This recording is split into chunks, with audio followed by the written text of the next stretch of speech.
The Waxman-Markey climate bill puts aside more than $25 billion for programs that help the U.S. adapt to climate change. But a new report suggests the country is nowhere near ready for massive floods, droughts, and unpredictable weather patterns that are associated with global warming. A panel of experts was on the Hill today testifying in front of the House Select Committee on Energy Independence and Global Warming. Clean Skies' Lee Patrick Sullivan was there. He joins us now with more. Lee.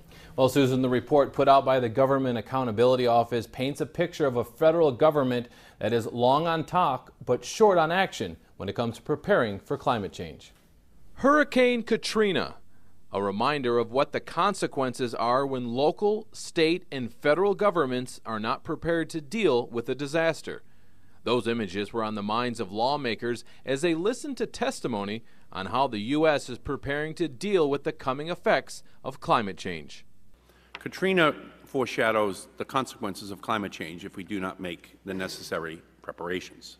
According to a new GAO report, the United States is nowhere near ready for rising sea levels, intense storms, droughts, and other impacts from global warming. The report states that if action isn't taken, there could be dozens of Katrina-like scenarios. In recent years, climate change adaptation has begun to receive more attention because the greenhouse gases already in the atmosphere are expected to continue altering the climate system in the future, regardless of efforts to control emissions. However, individuals and institutions whose futures will be affected by climate change are at present unprepared both conceptually and practically for meeting the challenges it presents. One course of action is for Americans to adapt to the changing climate, such as better freshwater conservation programs and having people move away from disaster-prone areas. As my hydrology teacher used to tell us, you know why they call them floodplains, don't you? Because they flood. And so people should not be living in them. Right. And to the extent that we subsidize their living there, we should cease doing so. The GAO report was critical of the federal government for not having a cohesive plan of attack to deal with the effects of climate change, but did applaud local efforts, such as some Pacific Coast communities, that are looking into seawalls and levees similar to the ones in London that hold back the mighty Thames River.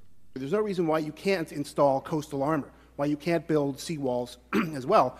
My suggestion, though, is rather than make the mistakes of the past by having the state governments build them, those should be done in public-private partnerships and based on a utility where people pay a certain share of the protective aspect of that levee.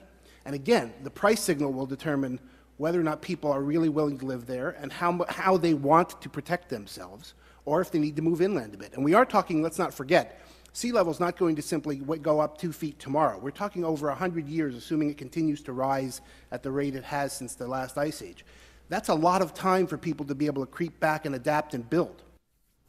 And Susan, Dr. Green points out that a much larger project, the interstate highway system, was completed in just 50 years, so he thinks we have plenty of time to prepare for climate change. But Lee, we don't have to wait 100 years or so. Apparently, some believe that states are already feeling the impact. Yeah, Susan, that's true. We heard testimony today that less than an hour drive from this studio off the coast of Maryland, there are several islands in the Chesapeake Bay that no longer exist because of rising sea levels. Wow, an interesting fact there. Thank you, Lee Patrick Sullivan.